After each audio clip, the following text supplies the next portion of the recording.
Hey, everybody. Welcome to episode 49 of the Adam Makes Beer Industry Pro Podcast. Today, I'm excited to be chatting with Sarah Nadeem, head brewer and co-owner at Misfit Brewing in Cypress, Texas. Before we get rolling, let me give a shout out to our fantastic sponsors that make content like this possible. Starting a brewery is a big step. Blickman Engineering is here to help. Since 2006, they've equipped hundreds of nanobreweries for success. Their new 3.5 barrel Pro Surface electric brewing system cuts maintenance and saves at least 30 minutes per brew day with powerful under kettle heating. From 1 to 15 barrel brew houses to keg washers and grain mills, Blickman has what you need. Ready to go pro? Contact Filler Tom at ProSeries at blickmanengineering.com. Blickman Engineering is a proud sponsor of this channel and loves to help brewers at every stage of their journey. Tracking and managing the financial health of your brewery is a primary pillar of success. Check out my boy David Lentz at Brewed Fiscally. This man has the industry experience and skills you need so you can focus on growing your business.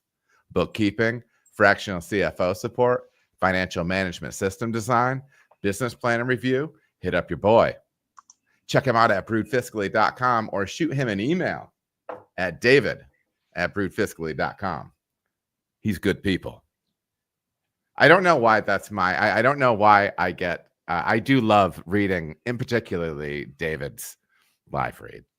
But I do like reading it. It makes me feel a little simple that I enjoy reading it so much, but it is what it is. But listen, everybody, you're not here to hear me be excited about the fact that I wrote a live read for something. You're here for another reason. Today, I'm excited to be chatting with Sarah Nadeem, head brewer, co-owner at Misfit Brewing in Cypress, Texas. Sarah, how are you doing today? I'm doing well. How are you doing? I'm doing well. I'm very excited to be chatting with you today. You know, the internet is interesting. I'm still figuring out how to do everything, use everything. And so for me, I wasn't using Instagram. I had never used Instagram before I started doing this stuff. And then, and I had stopped using Facebook up until that point. So it's been a bit of a learning curve. But one of the ways that I've been leveraging Instagram is, you know, I do a lot of pro-focused brewing content. And of course, there's plenty of crossover to the homebrew side as well. But one of the things that I try to do is sometimes if I have time, as I get followers, I try to click on their bio and find out a little about them. And so I had done that. And when I did that with you, I saw you had an interesting background in your bio because I saw a brewer. But I also saw some interesting science stuff. So you basically you're a two-job woman. Why don't you talk to me about what those two jobs? Obviously, we know the brewing side. What is the other side of what you do? I do, yes. So for my day job, I currently work in cancer research. So I have a background in biology with a focus on microbiology. Mm-hmm. And so that's what I do for my day job. But yeah, after that, that's when I go to the brewery and I start working Monday through Friday and on the weekend as well. So I'm really busy. There's a lot going on, but I love boat jobs. Boat jobs are very educational and I'm always learning something different. Sure. So it's great. So what is from a nuts and bolts standpoint, what does the cancer research job look like? What is your time spent on? My time spent on analyzing data from my research team. So I work in the clinical trials department, and we study patients on these clinical trials, and we help get these drugs. We help them become commercialized eventually. So basically, what I do is I help kind of develop and create like different methods and techniques for my research team. That's really interesting. And you know, I know everybody has different paths into the industry. So it sounds like you were on the research side. kind of post college, correct? And Yes. then we kind of rolled into the brewing side of things as well. And yes, what you are doing is definitely full on busy. But you Yeah. never call one of them a side hustle, because it very much sounds like two full-time jobs. Right. Right. Yeah. They definitely are. So what did that path look like from the, kind of the science? Well, I mean, obviously there's a little science on both sides, but what did that path look like of getting into the brewing industry for you? Um, Honestly, I got into craft beer really young. I want to say I got into craft beer like right at 22. So as soon as I was out of college, Mhm. I kind of got into craft beer. So it's been like 14 years, I want to say, of exposure to like craft beer. What was your Um, go-to beers back then when you're first getting into uh, craft?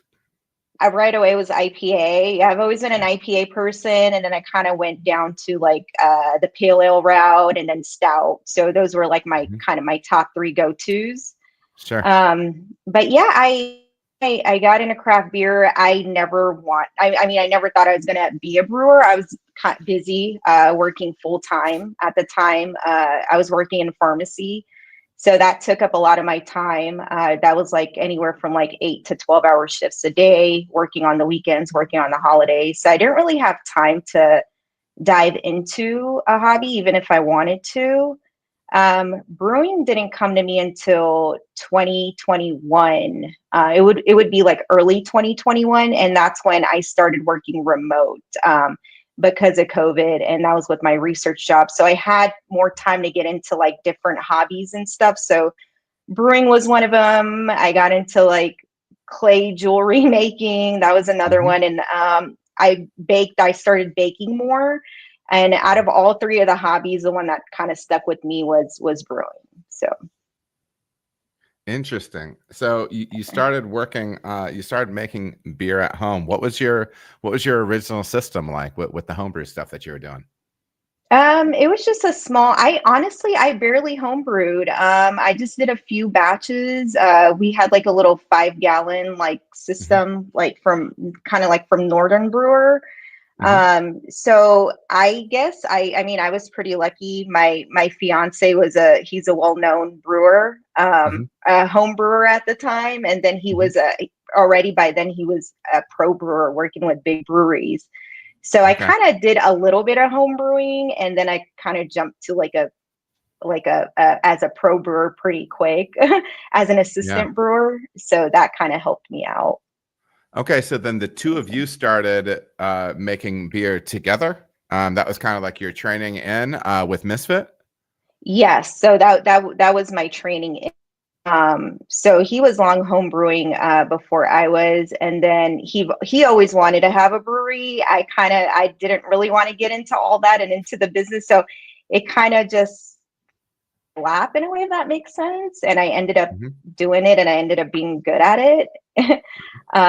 But yeah, when I started as assistant brewer in 2021, it wasn't until I want to say 2023 is when I became head brewer of Misfit.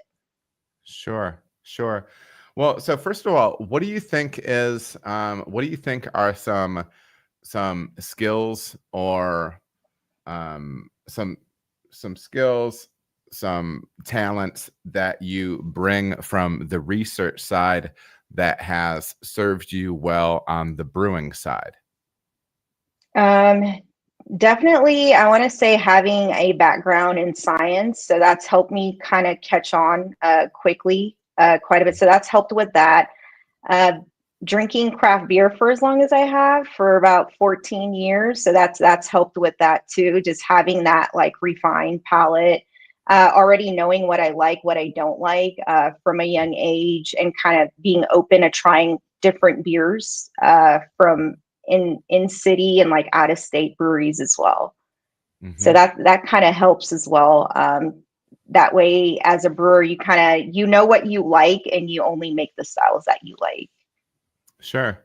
And that sounds like something that the two of you have going on at Misfit then, right? Right. Yes. Yes. So Juan currently, so he just runs our hazy program. So that's what he's focused on. And I make everything else that I like to make. So, which is basically West Coast IPA, lager, stout, reds, and ambers. I've been looking at I've been following the Instagram page for Misfit, and that amber looks outrageous. First of all, good photography being done on that front, but there is something about the having, for me, what I'm going to say, the right color in an amber. The fact that you have it's almost like a garnet ruby kind of thing going on in it. It's beautifully clear. We'll jump into some of those things downstream, but visually those beers look outrageous. If you haven't been following, if you're not following Misfit's Instagram page, you should definitely get out there and check it out, and we'll dig into some of that stuff. But yeah, really, really sharp looking beers. So just kind of in general, how big of a range do you usually, how many beers do you usually keep on tap at Misfit? Right now we have 12 beers on tap. So Okay. we we're known as a hop forward brewery. So majority of our beers are going to be hazy IPA, West Coast IPA, pale ale. We do a lot of hoppy lager and like West Coast lager that I'll kind of get into later. And we try to keep like 1 or 2 stouts on tap. And then we have a few like core lagers that we do.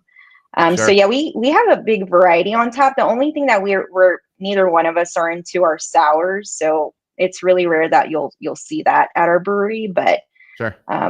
Yeah. Yeah, I do think it's interesting that notion of brewing what you like. You know what I mean? Especially when it tends to overlap again with I don't know, with what folks are interested in drinking. Now, I remember when I visited Austin a few years back with my wife, and we had an absolute blast. And it really was clear to me why there was so much lager down there. Clearly because it's very warm. We came down there in the middle of May, and beginning of May, and we're like, oh, we're gonna be missing like most of the heat or whatever. And maybe it is like not hot for all of you down there, but for us, it was in the mid 90s. It was like, wow, this is wild, especially for what we were coming from up here. But it's easy to see how there is like kind of a culture of lighter drinking lagers down there. Is that something that you seem to find in your area as well? Yeah, definitely. So for us at Misfit, our whole our tap room and including our brew house, I want to say we're a little over 2,000 square feet, so 2,000 a little over. We're pretty small. Only 400 to a little over 400 square footage of that has HVAC, climate controlled.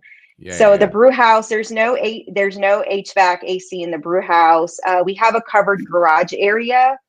No AC. We have fans running like a ceiling fan, and we have another like big ass fan to the side to keep people cool. And we have a outdoor garage area. So we have like such a small square footage to keep you cool. So we want to make like easy drinking beer at Misfit, and that's what we go for. Our main focus is we focus on making beers like that are easy drinking, crisp, refreshing. We have a lot of mug members. So these members, I want to say we have about like a little over 70. And we want our people to enjoy these beers in their mugs. And even when they do warm up just slightly, a little easy drinking. And a lot of that has to do with our focus on our water profile, our grist, like the kind of malts that we're using in these beers, and our overall like blending of our hops too. What makes these beers like unique, different, and drinkable is definitely hops do matter, right? In these kind of styles. Definitely. I don't know. For me, that's one of the things that I was just talking to somebody the other day, and to me, the thing that is kind of infinitely interesting about what we do as brewers is ultimately like creating balance, right? Because I feel like there's a lot of different inputs that impact that, and then also all these different ingredients, new ingredients. So I think that's one of the things that can keep you hungry and interested from a recipe creation standpoint. So let's start chatting a little bit about some of the stuff on the beer side. So let me actually jump back real quick, and this can kind of lay the base. So you talked a little bit about the space that you have at Misfit. Can you talk to us a little bit equipment-wise, what you have going on as far as your brew house size, how is it heated, your fermentation space, and because your beers are so the beers that should be clear are so brilliantly clear.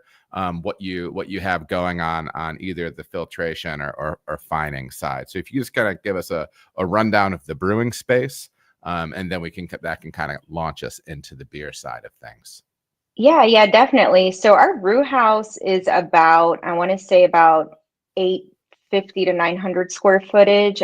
We currently have a 3-year brew house, so we're pretty small, and that's we're ran by Blickman. We do have we have 2 5-barrel fermenters, and then we have four. We have 4. They're anywhere from like 1 to 2-barrel fermenters, and then I have like another like small fermenter. Majority of that is because we do a lot of experimental stuff. So I'll try to do like small batches and kind of see how that works out. And if it does great, then we'll do it on a bigger scale. But yeah, we have we're super small. We haven't started distroing yet. It is going to happen soon. When that does happen, we'll probably be double batching some of our core beers. But yeah, that's coming soon for us. Nice. And I think that's one of the things that sometimes people miss out on when they do have smaller systems, that capacity for double batching, because the footprint difference between a 5-barrel and a 10-barrel fermenter isn't necessarily that much different. You know what I mean? Because they tend to go up and they have the footprint, right? So there's definitely a use case there. I did reference how beautifully clear your clear beers are. Do you have a filter that you're using? No, we just we take our time and just condition these beers out. I guess we do kind of lager a little bit. I am using every now and then I'll use Biofine in our West Coast and in our lagers. Not a lot, but some. But yeah, we just make sure that they're just conditioning real cold and sitting for a bit, and they clear up on their own. Yeah, definitely. And I'll dump them on time. So I just make sure I do my post firm dump, my post dry hop dump. Sometimes depending on our dry hopping rate, it'll be like 2 or 3 dumps. So that kind of helps the beer clean up a bit too, as clear as they are. Yeah, that makes sense. I do think that's one of the I do think that's an underrated move. Getting those those scheduled yeast dumps post fermentation, and everything like that. I do think that's an underrated move that some people make. Some people leave out of their process. So okay, so that's what we're looking with as far as equipment and brew house stuff. Let's start jumping into how you'd like to be making West Coast beer. So if you had to just like high level, big picture, how you like West Coast IPA to be. So for instance, for me, some of my favorite West Coast IPAs they're brilliantly clear, they're pale. I know me personally, I like a little bit less bitterness than some people do, but that's just my That's just my preference. I like, obviously a ton of hop flavor and aroma, but I like to Yeah. make a lean beer that I can really feature hops with. So big picture for you, what do you shoot for, just big picture, or what are some of your favorite elements of what you think the perfect West Coast IPA is? Yeah, I was gonna say you kind of nailed it. That's how I like mine. So I do like mine's very clear, to where like the grist, like I mean, it's not even present like on your palate. All you get is hops. Mm-hmm. That's how we design ours. We focus a lot on water profile for West Coast. A lot of that has to do with the drinkability and why ours are just so easy drinking, and our hops are highlighted. Majority of that is with our water profile, and then second is grist, and then of course it's like our dry hopping rate, our Sure. whirlpool and overall dry hopping rates. Yeah. But yeah, One I of the do things, like mine like that as well. yeah, I do. And one of the things that I do like is I do like sometimes I love when the visual of the beer almost like doesn't go along with what the beer actually is. So to get kind of like some duality there. And sometimes I do think it's great to have like, this really explosive, intense IPA, but in a very light, clear package, like something that almost looks, light lagerish, because then visually across the bar, it looks like, beer. You know what I mean? Yeah, I don't know. yeah, I think that's a cool thing. So yeah. you've mentioned water a few times. I'm in an area where the water can throw a lot of scale. I'm not a huge water guy. I'm kind of functional with my understanding of water. But in the areas that I've brewed professionally, by and large, very high in calcium, very high in residual alkalinity, Right. things like that, tends to throw scale. What is the water like by you? Is it softer? Is it harder like that? Yeah, it's harder, kind of similar to that. So we use a kind of like a double filter system. So we'll have our water run through like just a traditional filter, and then after that, it'll run through our RO system. Mm, So we make sure like everything is it's stripped out of our water. It's super clean, and then we design it accordingly, like the way we want it to for our beer. yeah. Interesting. I've never worked with RO water. And it's an interesting thing. And so this is starting to make more sense when you talk about, how you really are diving in and building that stuff out. How do you mind sharing what water program you use to build that all back out? Um, Honestly, I kind of just plug in numbers on Beersmith, and Yeah, yeah, I'll just kind of create my own like profile. sure, sure. For our West Coast, I'll go higher on sulfates Hmm. and lower on chloride. I Something that we kind of go for at Misfit is like a 3-to-1 ratio. Hmm. And so I'll just up the sulfates and I'll just adjust the chloride that way. Hmm. Yeah, so they're pretty gypsum heavy for us. Is there a range that you like to stay in as far as total calcium in those beers? I want to say, yeah, if I'm going like 250 sulfate, so it'll probably be, I have to go back to my notes, but probably like somewhere between like 50, Uh-huh. like, yeah, like mid 50s, I think. I have to go Yep. back and see, but No, no, that's no problem. And I know we can dig into a lot of minutia here, so that's no problem. But you don't have to feel like you need to dig back, because one of the things that I found interesting, and I was thinking specifically about the clarity that you're getting, and I know how calcium can play a role in that. And in different places, I've kind of had to chase different levels of calcium in the beer yeah. in order to drive the different levels of clarity. that I want. So yeah, seeing that beautiful clarity that you have in your clear beers, I was just curious to know what you were working with there. So yeah, so that's cool. That makes sense. Are you when you work with RO water, and this is my lack of knowledge of working with RO water, it sounds like you're doing a fair amount of adjustment on the salt side. Do you find that you also have to further acidify either your strike water or your sparge water? Yeah, we do sometimes.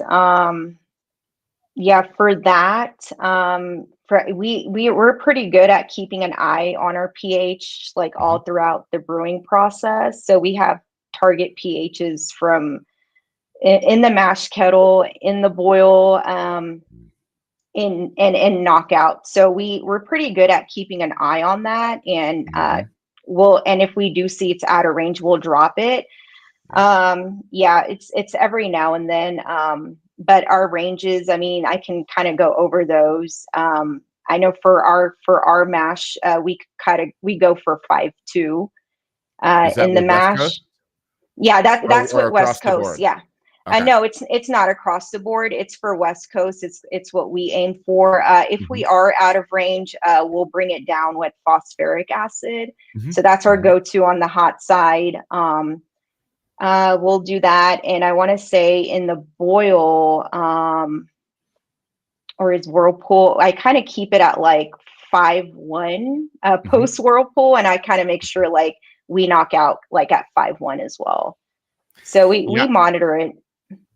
I love that you're doing that, because I know there's, through my progress as a brewer, the pH side of things was sometimes something that was lacking. One, because the tools, I didn't always have the tools available to Yeah. me, and then kind of as I was, over the last several years on the brewing side, I've always had access to like higher quality pH meters. And I do think again, when you're trying to dial in some of these things, very particularly, I do think pH is one of those things. It's not like the thing that's going to fix everything, but it's certainly one of those things that belongs in the tool belt for sure. Yeah, definitely. And especially with like hoppy beers too, as much as we're hopping them, we want to make sure like these beers do really well in packaging. So Mhm. we keep an eye like even on the pH, like on the fermentation side. So we will drop our pH if needed, pre-dry hop and post-dry hop, right? Just to make sure Mhm. like we're within that range that we need it in packaging. Sure. So I really don't like it when West Coast IPA sits for like more than 3 or like 4 weeks, but it happens sometimes. Sure. So if that does happen, we want to make sure we design them to where they stay fresh. And pH has a lot to do with that. At least Sure. that's what we've learned at Misfit. Is there a pH range that you typically like to have West Coast pH West Coast IPA be in? And I'm talking about like from a finished in package or pouring through the taps. Is there a range that you like to hit? For us, final pH, and when I say final, this is like post dry hop, Mhm. right before packaging. I think for us, our target is, I'd say 4.3 is a sweet spot for us. Mhm. And a lot of that has to do with us dropping the pH right before we dry hop as well, because that does kind of raise your pH as well. So depending on what kind of hops you're using, Yeah. the overall alpha acid of that hop. I know Mhm. for us, like when we do try to, we like New Zealand hop quite a bit. Lately, I've been using that in West Coast. Some of those What are kind of a New bit Zealand hop? higher.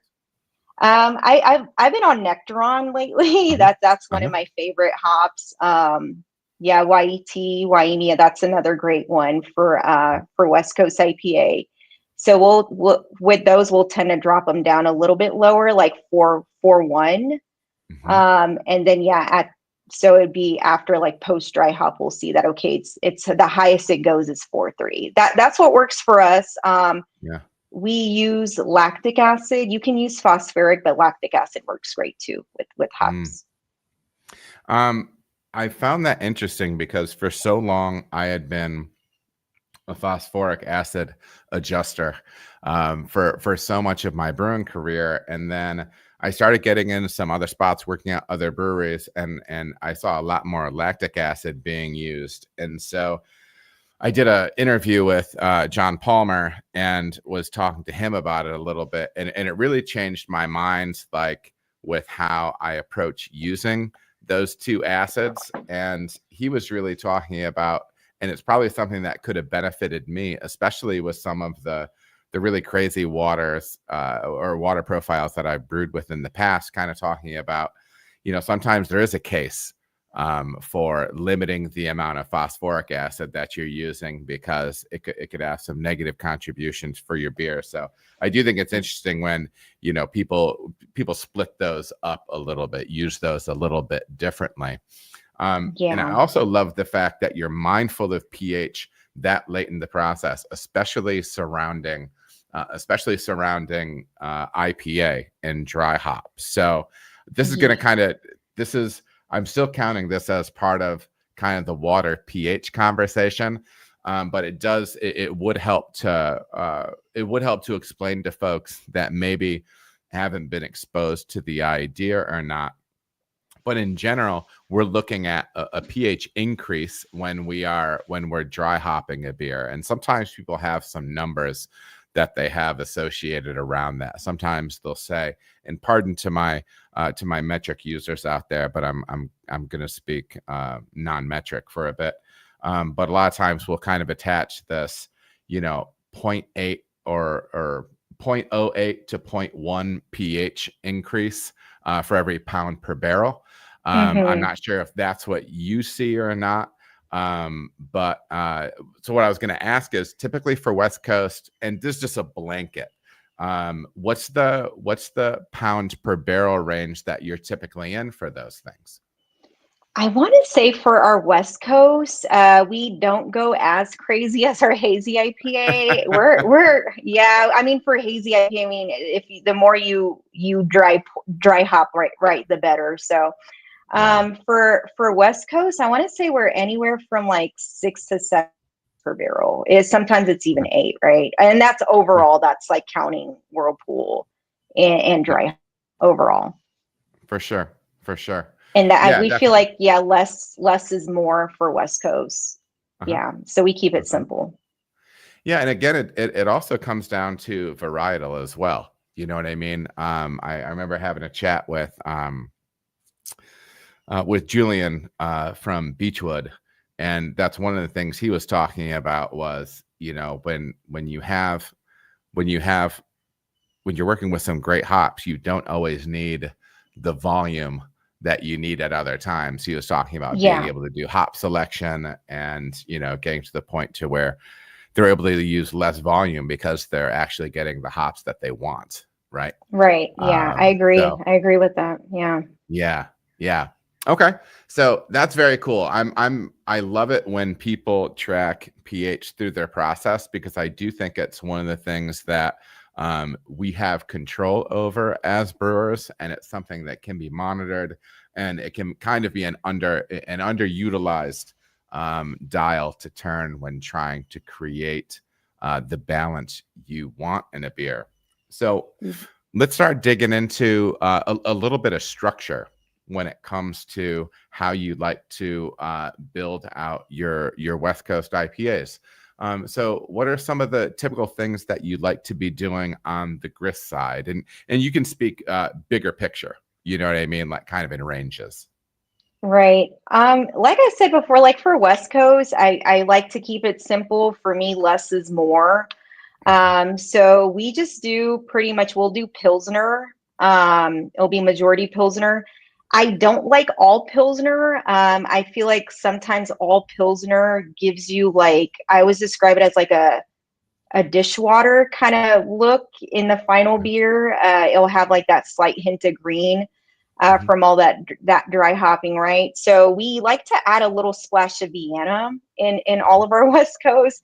So all of our West Coast kind of look like our Helles when people are drinking them out of mugs, like, and you can't really tell what they're drinking. And I love seeing that. Sure. They're crystal clear with a hint of golden. And then we'll add a bit of a bodybuilder malt to these beers as well, because you want like some of that protein to give it like a little bit of body, and then you want that nice head retention as well, right? So we'll do white wheat. I used to do carrot pills. I just didn't like how it aged. I guess in the final beer, I wasn't really getting like the head retention that I wanted as well. So we just do pale white wheat, and I think that's anywhere from like 3 to 5%. I'd say don't go over 5% for that, right? Just keep it small. Yeah, so that works out for us. We just keep it super simple. Every now and then I'll add a little bit of flaked rice in some of our West Coast IPAs, just to give it a little bit of a nice dryness, a crispness. But not all of them have that. So that'll be like the only difference that I'll do every now and then for them. Have you ever played with straight like dextrose with making West Coast beers, or do you kind of prefer in general to be all on the malt side? I done dextrose for we did a triple West Coast IPA. But as far as like, which I wasn't really a fan of. I feel like for me, for West Coast, the highest I'll go or 7.2. I'm not a big fan of like the double West Coast or like triples. But that was the last time I've done that. As for now, it's majority grist. Yeah. No, that makes sense. For me, what I personally like to do, and I kind of modeled it off the other day, somebody was talking about, we were talking about like Pliny the Elder, like some of those OG West Coast beers. And for me personally, when I think of dextrose, I like to, I like to leverage it. Like I'll take a standard, West Coast.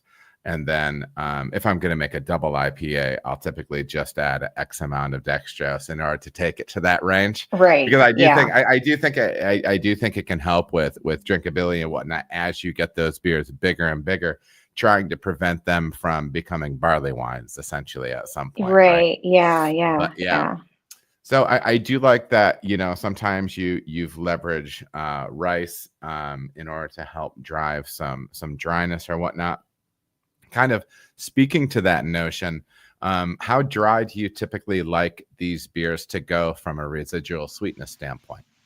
Ooh, I like them real dry, but not like super duper dry to where they're not like well balanced. So I mean, every now and then I'll adjust my mash temps. Majority of our West Coast, they finish anywhere from, I want to say, it'll be, and I'm going to talk in gravity. Yeah. I don't talk in Plato, but I'll do gravity. So it'll be anywhere from 1.003 to like 1.005. So damn, girl, they are dry. Okay. Yeah, they're That's really awesome. dry. So I do enjoy them more. I want to say if they're like at the 004, 005 dryness, but yeah, sometimes the 003 is a little too dry. And I feel like if I do make them that dry, I feel like maybe I need to add a little bit of chloride or something in my water to kind of balance that out. But I think 005 is like kind of like the sweet spot for me. So we get really pretty good attenuation. I mean, for that, we're using Chico. We're doing Chico, and then every now and then I'll do 3470. I'm a big fan of lager yeast on West Coast IPA. I feel like the West Coast IPA ages well. I don't use it for all of the West Coast IPAs. It's every now and then we'll do it, and I think they're more brighter in packaging. After like, I want to say like a month, when we open them, they're like super brighter. And I think we'll tend to use them if we're doing like New Zealand hops or anything that's like high on mosaic. We'll do 3470 on those. Interesting. And those do finish a lot drier. So you got to be careful. Like if you are using 3470 at warmer temps, you get insane attenuation. I made a mistake of like mashing like super low the first time I used it. And what's super low? It wasn't that crazy low. It was like 148 or 149. But yeah, Mhm. I had like, yeah, it was just super dry. So just make sure if you are using 3470 at warmer temps for ales, just make you mash a little bit. I'd say like anywhere from like 151 to 152. Yeah, yeah, I love it. So to jump back real quick, I'm glad you clarified what dry is because Yeah. different people have different ideas of that. And yes, that I agree, that is dry and that is awesome. I was listening to an interview a while back with a hazy brewer, and he was saying, like, well, we were making, our hazies were on the drier side, and he was like, they were at like 1018 or something, and I'm like, Oh, damn, that's okay. dry. Yeah. Yeah, that's dry for hazy for for, sure. Yeah. for sure, Yeah. but it's all like it's all relative, right? So I'm Mm-hmm. glad we jumped in and hit that because for some people 1008 or 1010 is dry, so it's good to Yeah. it's good to balance, it's good to get that perspective off of all of that. So we started to dig into the mash a little bit, and you'll say in general you tend to be mashing on that lower side of the sacrification range with looking at 148F to 149F, but then sometimes bumping that up a little bit if you are fermenting with 3470. Am I remember that correctly? Yeah, every now and then too, if I'm using Chico, I want to say for us, like the sweet spot is like 151 to 150 majority of the time. And I think when we do Mhm. that, like that's when our beers tend to finish like at the 005, like higher, a little Mm, higher. Yeah. mm. Um, but yeah, but I always tell people like, hey, if you're using 3470, just make sure you do mash a bit higher because that beer will attenuate like Yeah. crazy. Yeah. Speaking of which, what do you tend to ferment at? Because I think you hinted at that maybe you are fermenting a beer like that warmer with lager yeast. Or for the typical lager range, what do you typically like to ferment that at? So for if I'm doing it at warmer temps for ale, it'll be like anywhere. I want to say it'll be 66. Or I've even done it at 68, and it's Hmm. been great. Yeah, there's absolutely no sulfur like at those high temps. Hmm. The beer finishes clean, and it's great. Do you ever find that during that ferment, do you ever find that it's kicking out sulfur during the fermentation itself? Yeah, Yeah, yeah, yeah, yeah, definitely. Yeah, yeah. yeah. It's all coming out. Yeah, at those high temps. Hmm. Yeah, our first experience with using 31st, it was obviously with cold IPA. So we did our first cold IPA. It came out great, and we're like, you know what? If this works for cold IPA, shoot, let's try to knock out some West Coast with them and see how we like them. And it ended up working out real well. Hmm. Are you using dry yeast, liquid yeast? Are you repitching? No, not at the moment. So currently, it's all dry. Yeah, Hmm. Hmm. There's a lot of flexibility with that. yeah, it And do is. you, because I know those bricks, so depending on the size, because I know the typical size is like the 500-gram brick. Is Yep. that are you using like full bricks for your stuff? Or do you get like this? Because I think they also have 100-gram bricks too. How do you do that with your size? Yeah, we're definitely buying them by the brick. Mhm. What we don't use, we seal off shut with our we have like a packaging sealer, kind of like a meat Mhm. packaging sealer to keep it like Yep. fresh until we're able to use it for the next brew day. Nice. But yeah, we'll buy them by the 500-gram For brick. sure. For sure. What are you using to drive your pitching rate? So like for a pitching rate calculator. I kind of use what's recommended. Yeah, yeah. Yeah, by the yeast manufacturer. Yep. And honestly, for like to get real good fermentation, I just make sure. I do over pitch, right? Because sometimes what's recommended, it's not necessarily like what like a bigger beer, right? So we'll overpitch just a tad bit. I do add a lot of nutrient on the hot side to the beer as well, so that helps. But majority of the time, we're able to always hit our target or what we need Nice. for like our ABV range as far as attenuation. Yeah. Yeah. Well, I mean, obviously, it's working with those beers going as low as they do. So that's Right. cool. So let's get back to some of that hot side process a little bit. So, what is how do you like to build these beers from a hopping standpoint on the hot side? You know, when I first started doing this, it was, very much built like, there was a big 60-minute edition, and then there's 45, 30, 15, 10, 5, flame out, this whole thing. How do you like to build a beer like this? Yeah, I like to keep it, like I said, I like to keep it simple. So I kind of like you, I do like that soft, nice, clean, soft bitterness for West Coast, to where like the bitterness blends in with like your whirlpool and your dry hops, right? Like it's non-existent almost. So what I shoot for, it'll be anywhere from, and I know people may think this is low, but it's fine. If my beer is like 6.8, I'll shoot for like 68 IBUs. And if it's like in the 7 ranges, I'll go anywhere from like 70. I think the highest I'll go is like 73 or like maybe 75, but I don't go past that.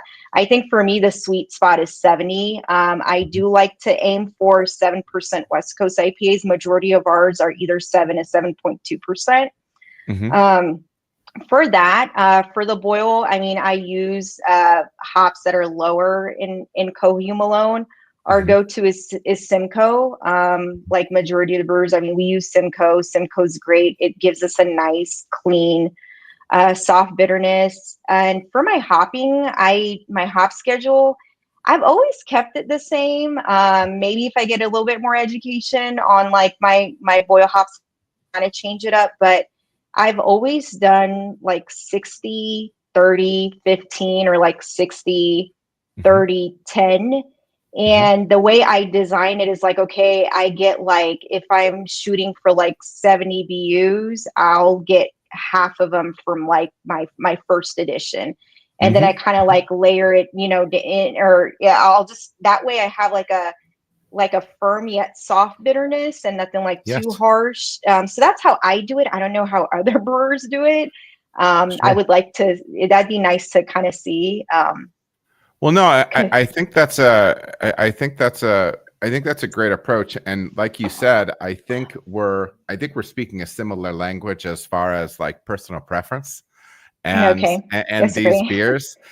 Because sometimes, and what I find is, and listen, everybody has their personal taste, but I prefer West Coast beers that have about half of the IBU derived from that 60-minute edition. Yeah. And then one of the things that I think, because I think sometimes we can get so caught up with the things that we've been learning about hazy beer, that the notion of like, well, hey, well, listen, we can just slam in all these hops at Whirlpool or whatever.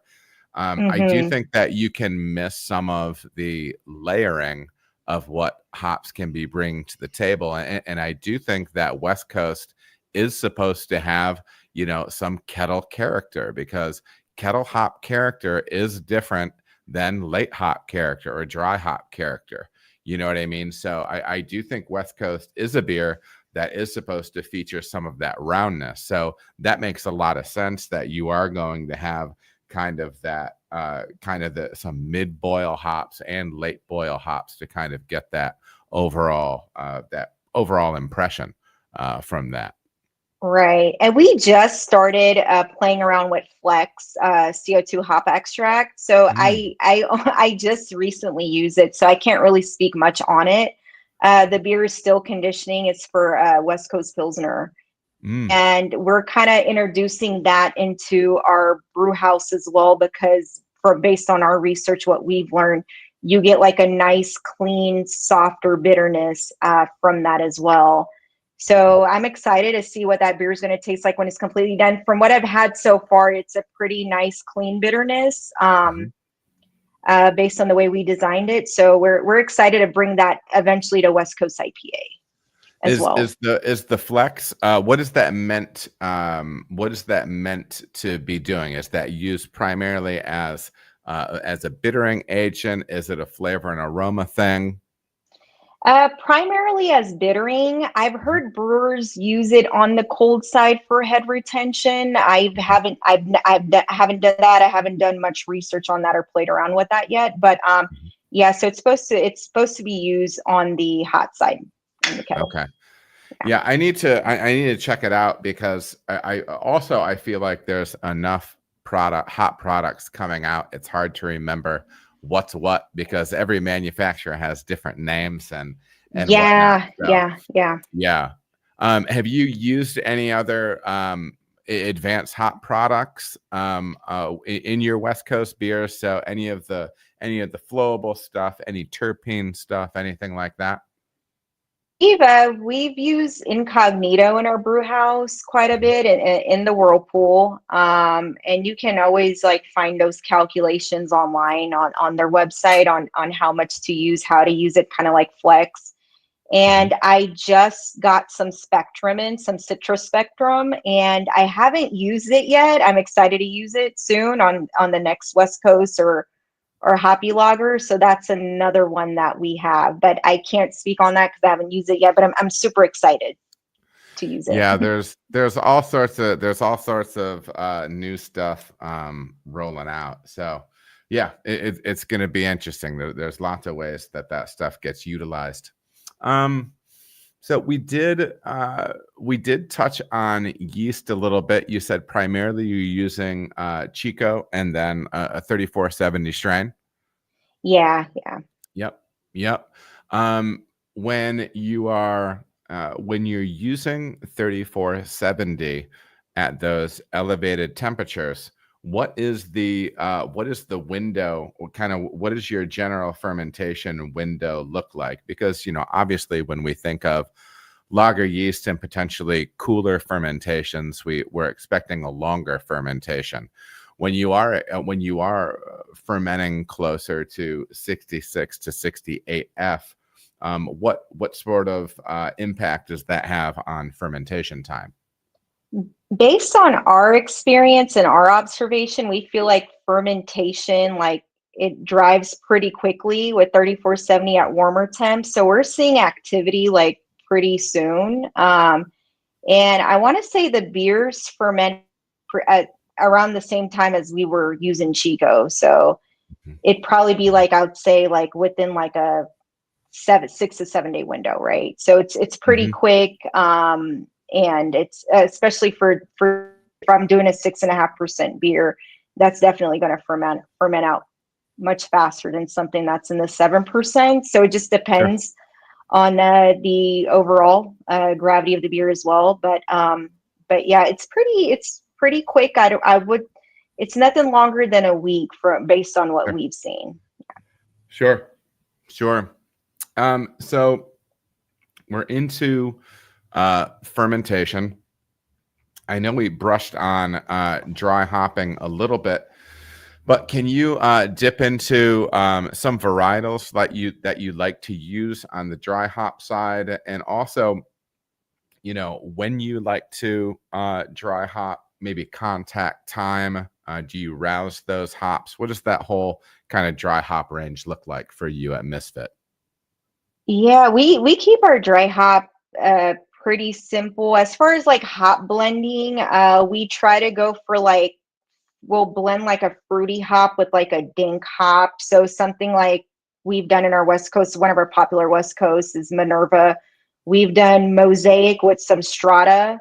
So we'll do like, I don't know, like 70% Mosaic and like 30% Strata to kind of balance that, profile out. So we get like a bit of dink, and we get some like berry, like peachy, like fruitiness. As far as contact time, we do like to dry hop colder. For us, 3 days is the max. After 3 days, colder? I want to say for us, like 55. Mhm. Yeah, 55 or 56. That's like the range for us. So That's that what's been working post, out. yeah. So like kind of like a soft crash, and then getting yeast Yeah, off, yeah. and then yeah, Yep, yeah, yep, yep, yeah. yep, yep. So that's how we'll do that. And after 3 days, yeah, we'll just shave that yeast cone off, and Mhm, yeah, mhm. and let the beer continue to clean up. Um, well, before it's ready. Sure, sure. That makes a lot of sense. And then typically, how long is it in tank? Once you have, well, once you dry hop, how much time? So you're gonna have a few day contact time, and then you're gonna blow down that dry hop once you've gotten out of it what you want. How long does it typically stay in that fermenter before it moves off to bright tank? Let's see. I want to say before packaging, I want to say it's like trying to think in my head right now. So Sure. dry hop, I want to say maybe like 6 days. Okay. Okay. For us, yeah, that's like the typical, and that's Yeah. all based on how quickly the beer clears up to Yeah. clears up as well. So Are you it carbonating through head pressure? Are you going through a carb stone? What does that look like on the conditioning side? Yeah, carb stone. So Juan does majority of our cellaring. So yeah, he'll use a carb stone Mhm. and let the beer sit on that for a bit till we feel like it's ready. Yeah, yeah. Um, well, cool. And then you go on into packaging. Are you is the majority of your beer being served out of kegs? In cans as well. So I did say that we don't distro, but we Mhm. do can our beers in our tap room. And so that's why we kind of, when I talked about the whole like beer lasting long in packaging, it's because of cans as well. So when people take cans to go, we want our beer to be fresh like a month from now. Mhm. But yeah, it's also because we can beer as well. Yeah. What do you have for your packaging line? We don't have a line. We have an October canner, so we'll Uh-huh. use that. So both of us will just tag team and can and label, and Yeah, yeah, yeah. we're our own canning line. Sure, sure. Yeah. Absolutely. We've been, I know I used when I was at Cartridge, we used one of those single head fillers from Yeah, American Canning, and it yeah, has like the rotating table in front of you. yeah. We've Yeah, seen that. it can be tough when you get into when you're kind of in that micro canning space, because it's generally it's going to be pretty hands on and everything like that. So yeah, for sure, for sure. Well, before we move on from West Coast IPA, is there anything else that you feel like we should be chatting about as far as West Coast goes, or are we good to move on into stout?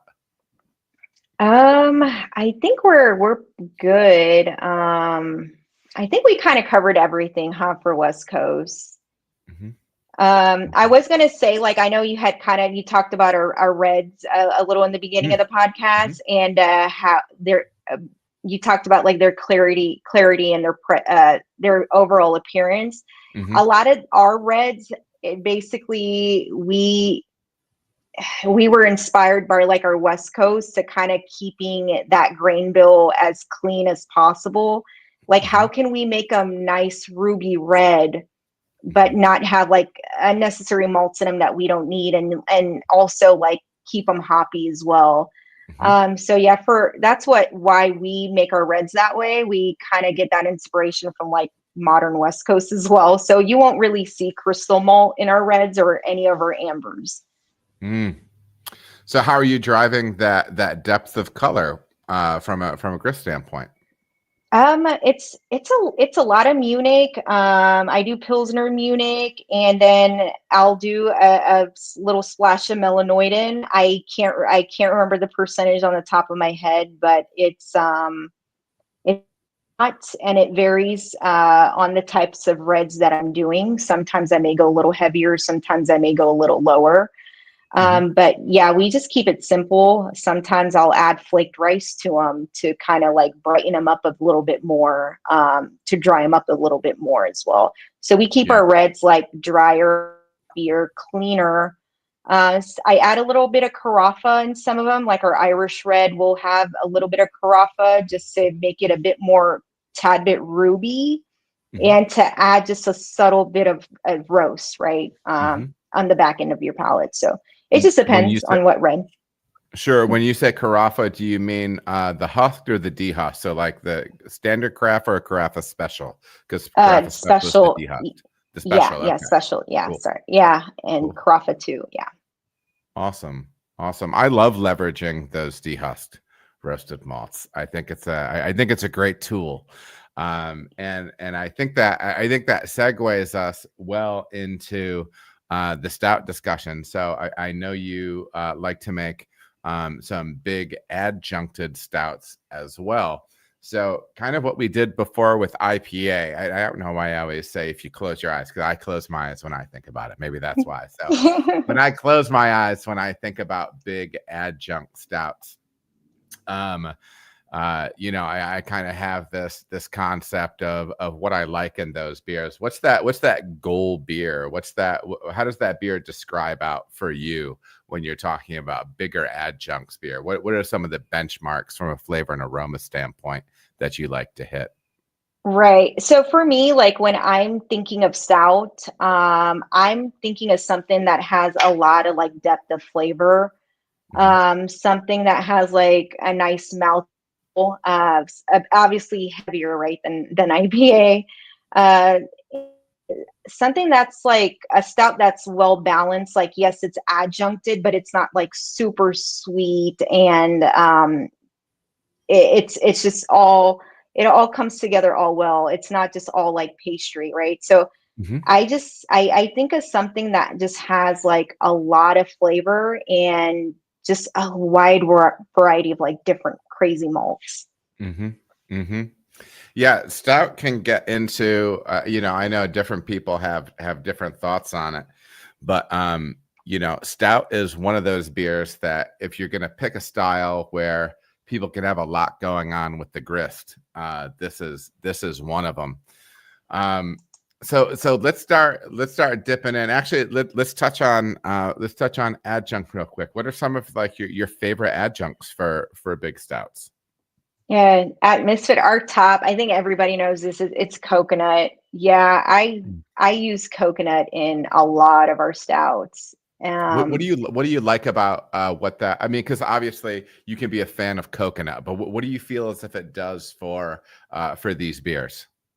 I feel like coconut just adds the right amount of like decadent to a stout. So I don't know if this makes sense. I'm not a fan of pastry stouts.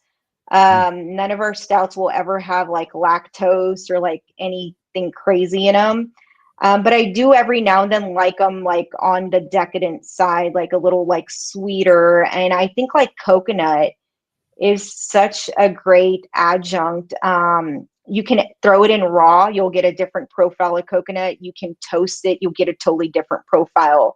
You can also add sweetened coconut, right? And that'll be like a totally other different kind of more decadent, right?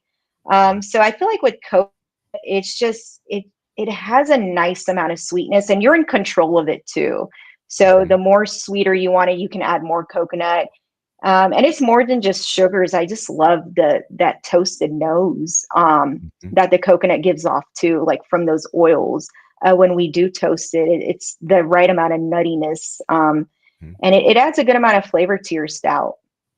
Have you ever played with, because I do know, I think Cholaka has like I don't want to call it it's like a puree basically. Have you ever worked with any of the pureed coconut products? No, yeah, I don't do that.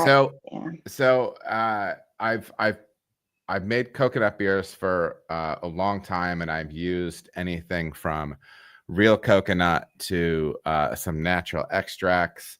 And the one thing that real coconut does, and I think you're hitting on it, is there's a fullness, there's an unctuousness there's like a roundness that you can get from coconut. And because it really can be like, it can straight up be a bodybuilder as well. Like it can actually add from a viscosity standpoint to that beer. So yeah, I do think that coconut is a really interesting, it's an ingredient, but it's also a tool for beers like that too. You can accomplish a lot of things beyond just getting, coconut in a beer. In a beer. So anyways, that's very cool. I love the use of coconut in beers like that. So that's what had me going there. So as far as other adjuncts, you say you definitely like to include coconut. What are some other ones that you like to spin off? I love using nibs. We'll do a lot of cocoa nibs. We'll go for like more of like we'll play around. We'll either use Ecuadorian, Peruvian, or Ghanan.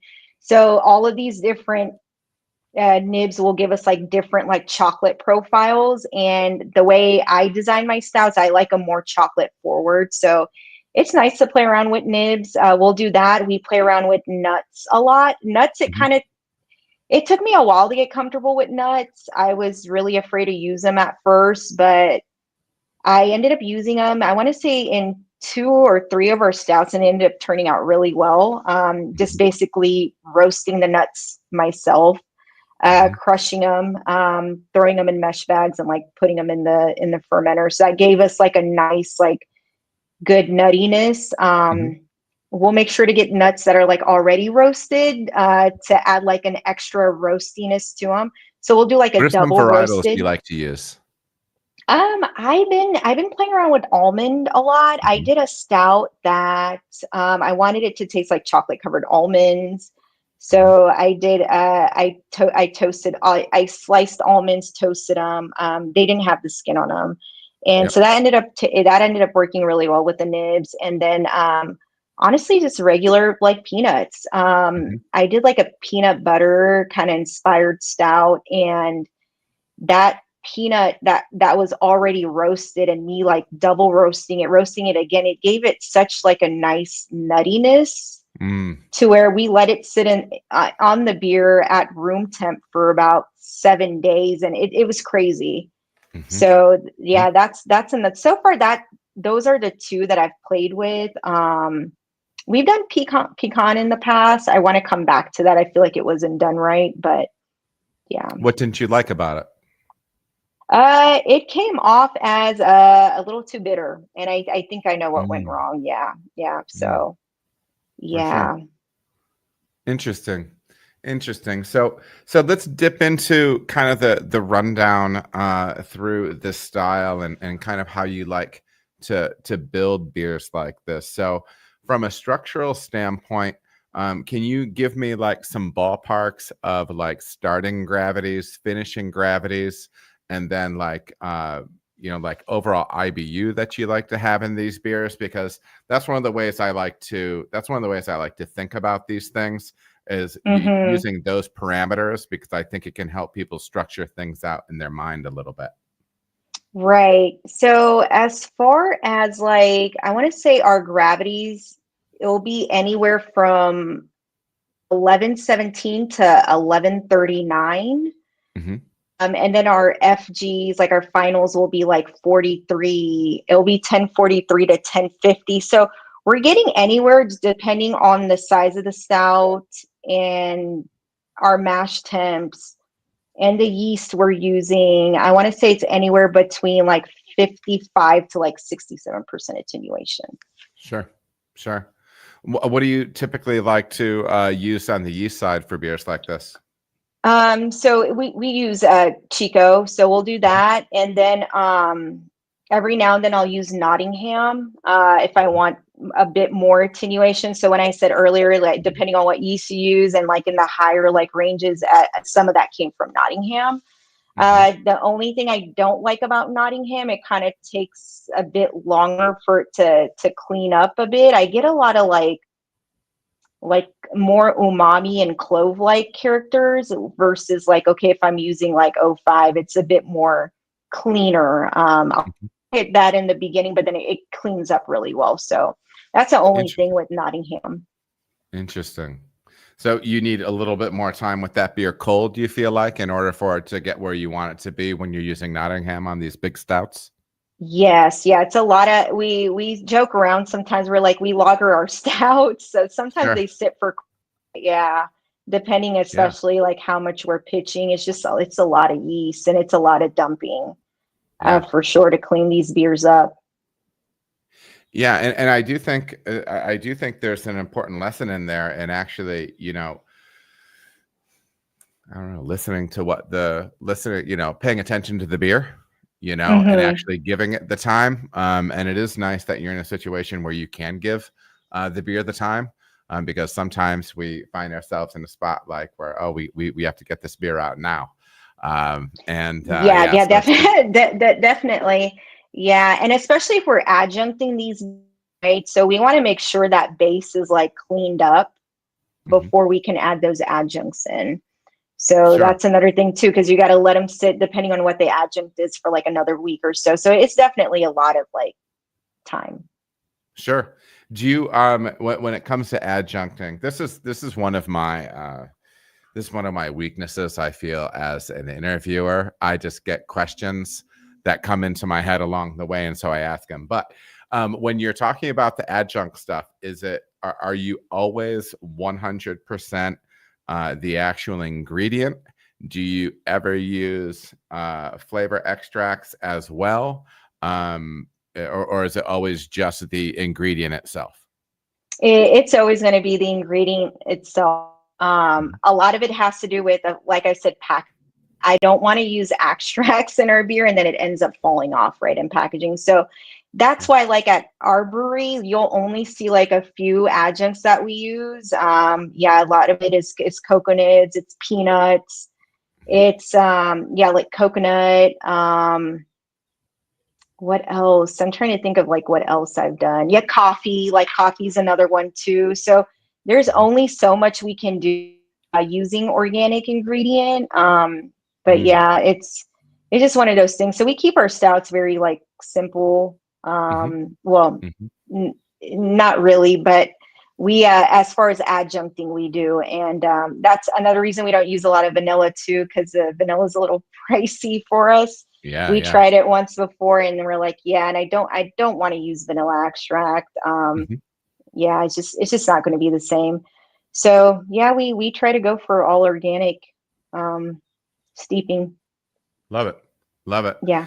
And it's Um, all room temp as well. Everything's at room temp besides coffee. okay. Okay. Interesting. Okay, so I'm getting out of order here. So, tell me a little bit about with beers like this, how you like to be building your grist for these big stouts that you like to make. Yeah, our grist is pretty big. We're using anywhere from like 12 to 15 different malts. And Yeah. that has a lot to do with, as I said before, like you're looking for like that depth of flavor, right? Like Sure. if you have like 4 to 5 different malts in your stout, you're not going to get that, right? So we like to play around quite a bit. I mean, I can kind of go over some of them, like we'll do two row. We'll do two row with like Munich. Our stouts are pretty high in Munich. Mhm. Golden Promise. Mhm. I do, yeah, a lot of like pale chocolate, chocolate wheat, carafa too. Oats are we do a good amount of oats. I want to say our oat percentage right now is like 25%. Oh yeah. That works out well for us, and we do like malted oats blended with like golden egg to give like a nice creamy Yeah. silky mouthfeel. So we don't just use like regular old flaked oats. We want Sure. like to build, you want to build that mouthfeel, right, with like these two different kind of, or more than one different kind of oat. Yeah. um So what is that? How does that behave in your brew house? Is that a more difficult, a longer brew day at all for you? oh my god, like our our stout brew days are like so long. Uh-huh. Yeah, I mean, we're milling in like Juan does all the milling. So this is like 500 pounds of grain. Mhm. He's like, Mhm. oh my God. So Mhm. he'll mill it. all mash in. And Uh-huh. it's a lot. Yeah, my shoulders are like numb, right? So, I mean, we're mashing in with a mash paddle. Yeah, But yeah, it and the mash kettle's overflowing. But that's what we want. Like I want that, right? I want all that grain in there. It's going to make a mhm, nice, beautiful stout. With that being said, with all that grain, like obviously our efficiency is so off. yeah, yeah, yeah. But there are ways for us to kind of get those sugar points that we need. Mhm. A lot of that, like with all that grain, I I don't know if other people do it, but I do a 90-minute mash Mhm. just to make sure because I'm using all these 12 to 15 different malts depending on the stout. I want to make sure I get like that flavor action or that color like from all of these malts. And I feel Sure, like a 60 to 75 isn't going to cut it for me. So our sure. stout, so that adds on to the stout brew day as well. So a 90-minute mash on top of that. Yeah. And I do think too, like, especially when you're making really big beers like that, I do think there's even some comfort in it. Just knowing, like, okay, I'm giving it a little bit more time. You've got a lot of grain in there. You already know that you're going to be, you already know that your efficiency is going to be dropped off. You know what I mean? So Yeah. it's just like, so just give it its time. Don't try to rush it.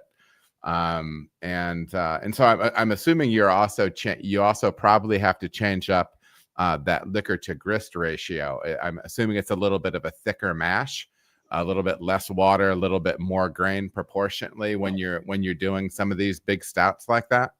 Yeah, depending on our stouts, like which ones we're doing. So our mash will be a little thicker. Mhm. I don't really know on top of my head where what our liquor to grist actual That's fine. No ratio worries. is, but Yeah, it is definitely thicker for these bigger yeah, stouts.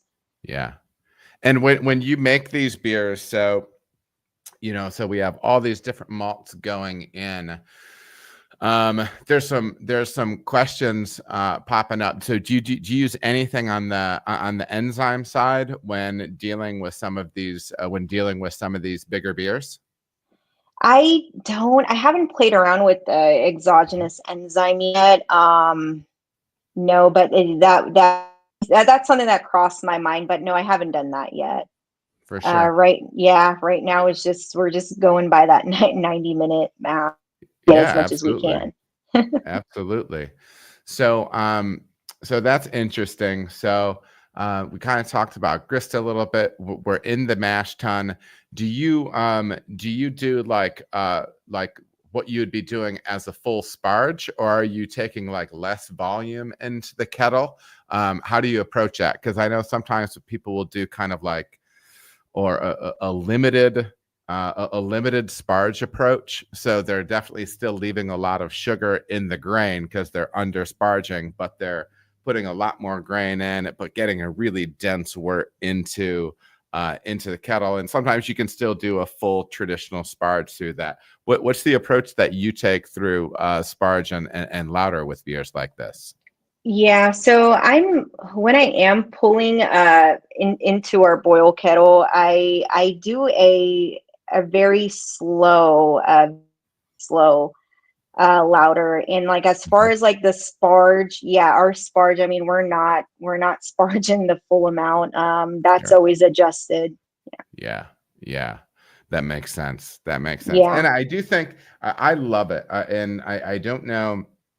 Um, I do think it is one of the X factors when making some of these big beers with some different people I've worked with in the past that have made some really great big dark beers.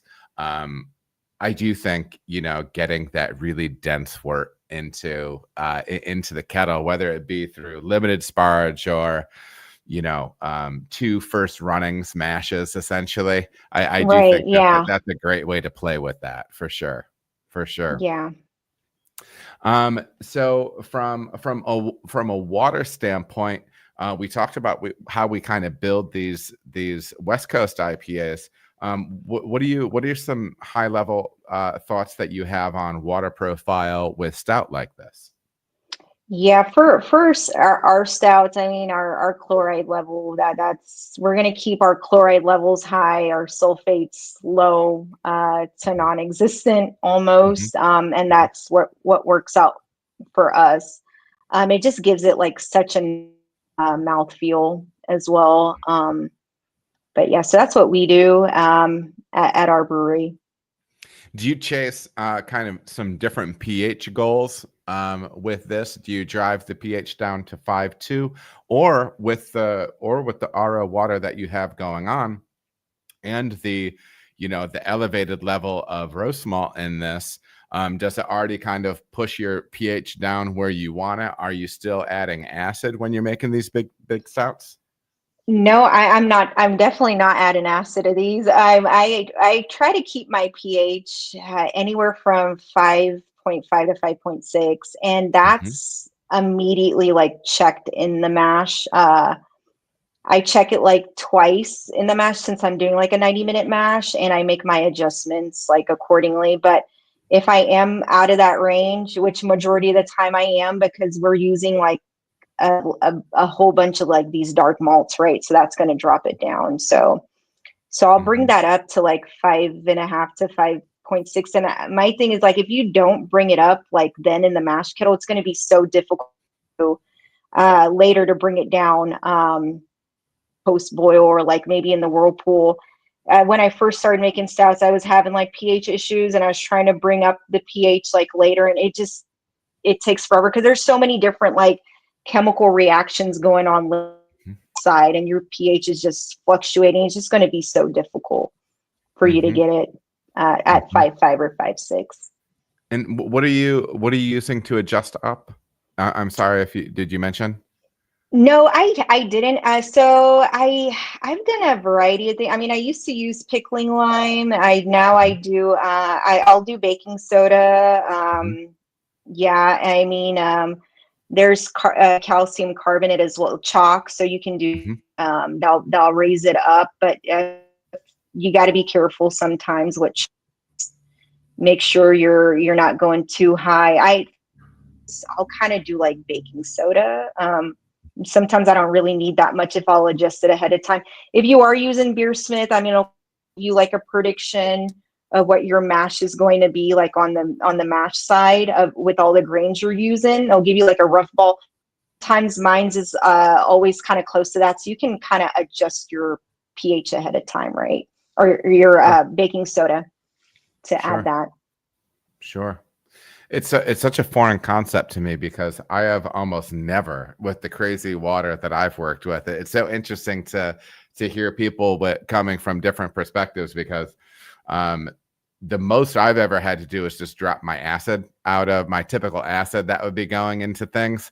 So I haven't Mm-hmm. had to adjust a beer up too much in the past. So it's interesting to hear the tools that you're using in order to do that. Um, so we've talked grist. We've kind of talked uh, what we have, some of the practices around the mash. From a temperature standpoint for your mash, where do you like to be? Where do you like to be for your mash rest for some of these bigger beers? Um, Honestly, any like 153 to 155. Yeah, just depends on what I want. For sure, for sure. And then that 90-minute rest.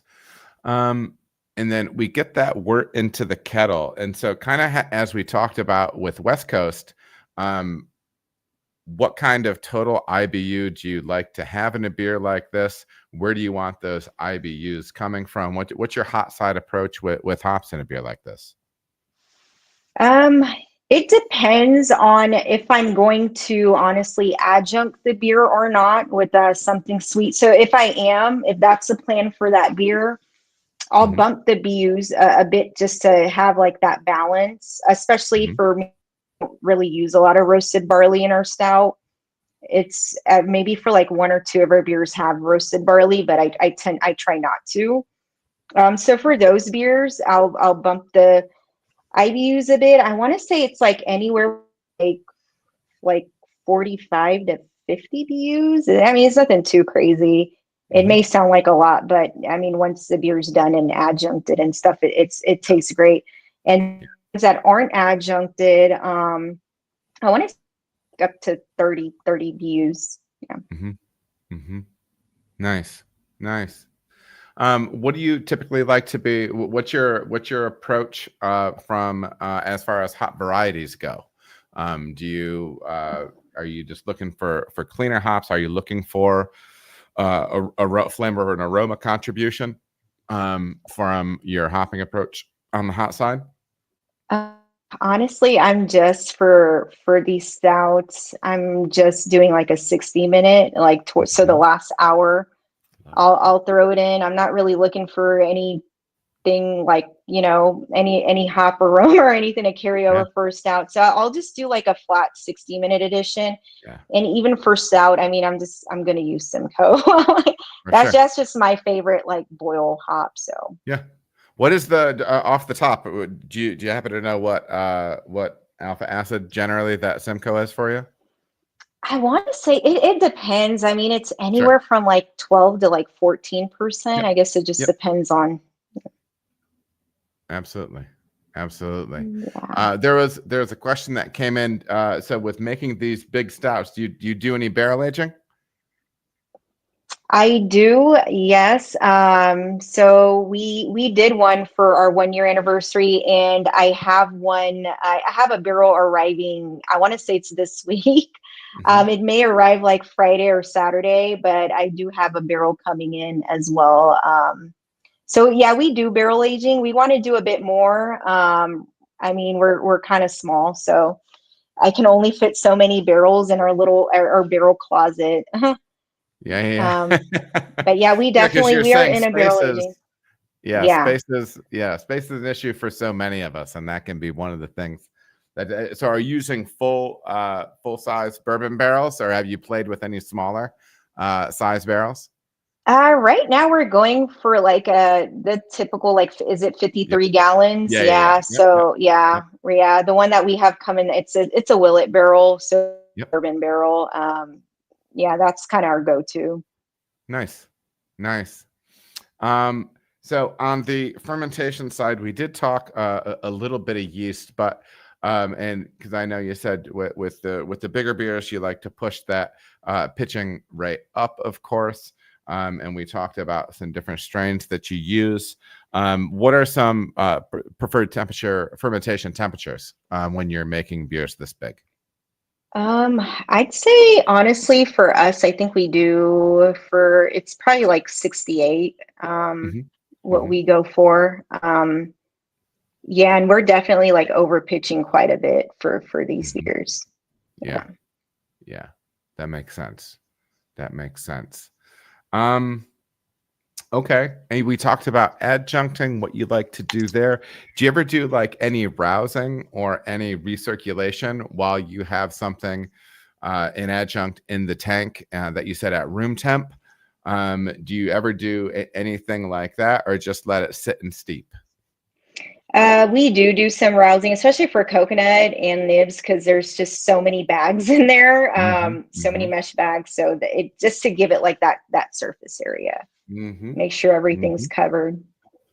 And then you're kind of tasting it and allowing that to kind of drive that contact time, right? Yeah, I want to say for us for coconut, the sweet spot is like 7 days. Like Hmm. it's just always 7 days for us. Like, okay, like you have to give it that long for it to get all that flavors out, that Hmm. you're looking for. But yeah, sometimes we're like, oh, I know for us we'll try to do like maybe 6 to 7 pounds per barrel, but it just depends. Sometimes we'll up it up, like the next batch we'll add a little bit more. It just depends what we're looking for.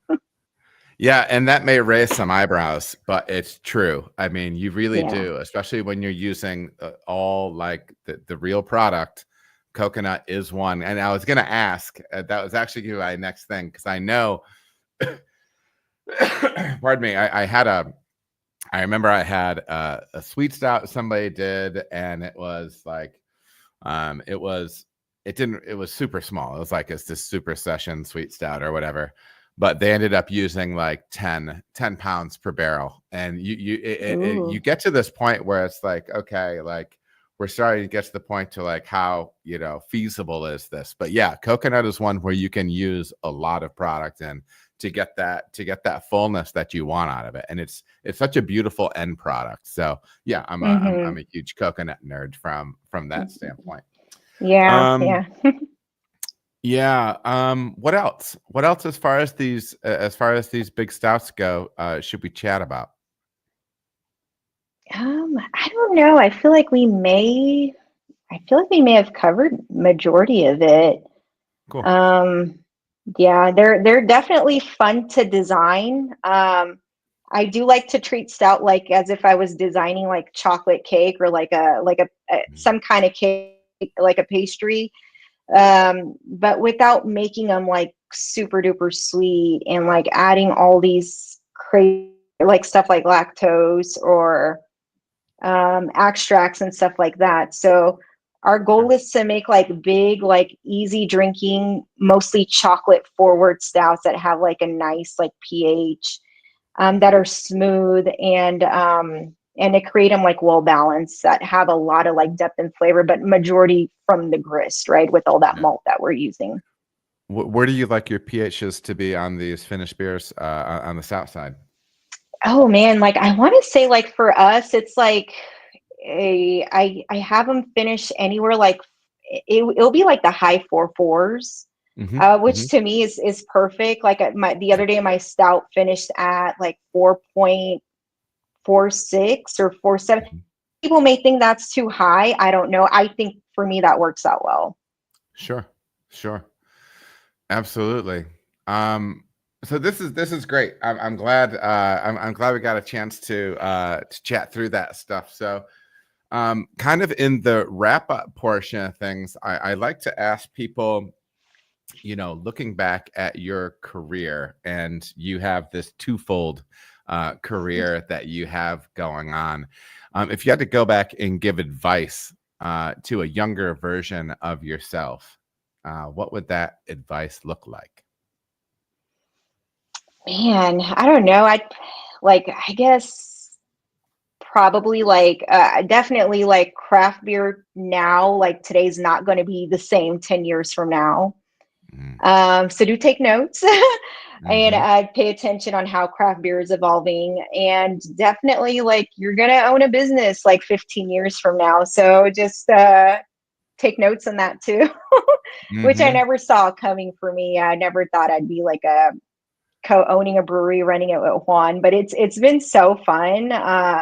We make it fun, and I think that's why we love it so much. With us having our day jobs, like people think that, oh, we're probably going crazy, which maybe we are, and we're just used to it, and we probably are crazy, and we just don't see it.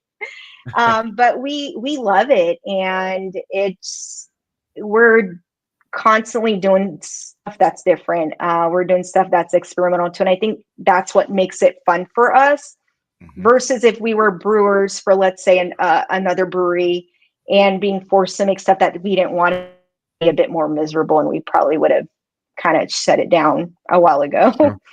Sure.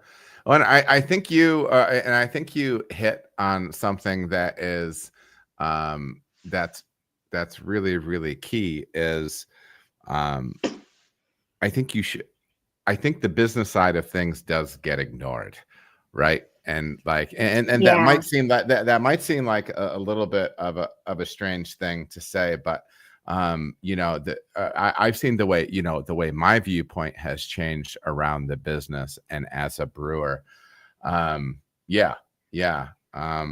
Richard Priest from Escarpment Labs, he had a post that he put online a couple months ago, and he was just talking about, be aware of the places, the bars that the craft beer spots that you love being in, and actually start becoming cognizant of why you love it, right?